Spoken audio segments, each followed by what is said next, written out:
xildhibaan kamida mudanayaasha golaha wakiilada ee Jamhuuriyadda Soomaaliland kana soo jeeda gobolka Awdal ayaa sheegay in reer Awdal aanay qaban hadal ku jiray war saxaafadeed uu shalay soo saaray madaxweynaha Jamhuuriyadda Soomaaliland Mudane Muuse Biixi Cabdi kaas oo uu ku sheegay in arrinta saami qaybsiga ay u taalo golaha wakiilada ee Jamhuuriyadda Soomaaliland waa kan xildhibaanka oo arrinta iyo arrimo kale ka hadlaya ayaa waxa uu sheegay arrimaha doorashooyinka waxa jirtay xeer baa la keenay golaha xeerkaasi waxa ku jira kii lagu dooranayo golaha wakiilada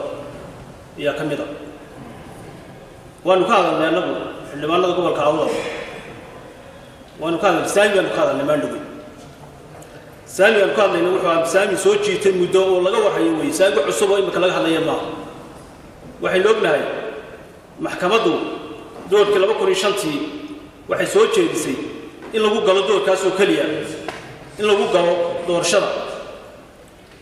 kadibna la saxo saami qaybsiga gobolka Awdal uu ka cabanaya saamigaas madaxweynuhu shalay noo soo jawaabay war saxaafadeed uu soo saaray wuxuu golaha ayaa ku shaqaynaya saamiga halkan isku soo dhaafay madaxweynuhu halkan golaha isku soo dhaafay waxa weeye anagu waxa ka sugeynay madaxweynaha ka sugeynay inuu soo qaybiyo oo wax qaybsan golaha soo xeerka soo raaciyo iyanu ka sugeynay kameenu sugeeyay inuu yiraahdo golaha ayaa qaybinaya golaha haduu qaybinayo 17 sano fadhiyo qaybin lahaa taasina tuwanadna qabata ma waxaan u sheegayaa madaxweynaha iyo golaha waxaan u sheegayaa in gobolka Awdal uu ku gali doonin 13 xubnood uu ku gali doonin ayaan u sheegayaa waan ku raacsanahay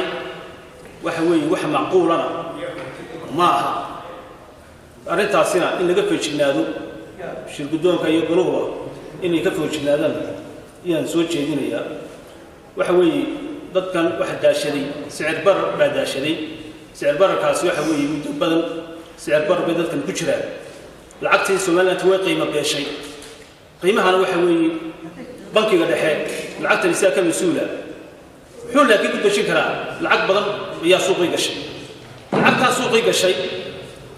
waxa weeye in la soo ururiyo oo bankiga lagu soo cesho bankiga ma haysto lacag adag oo dollar ma haysto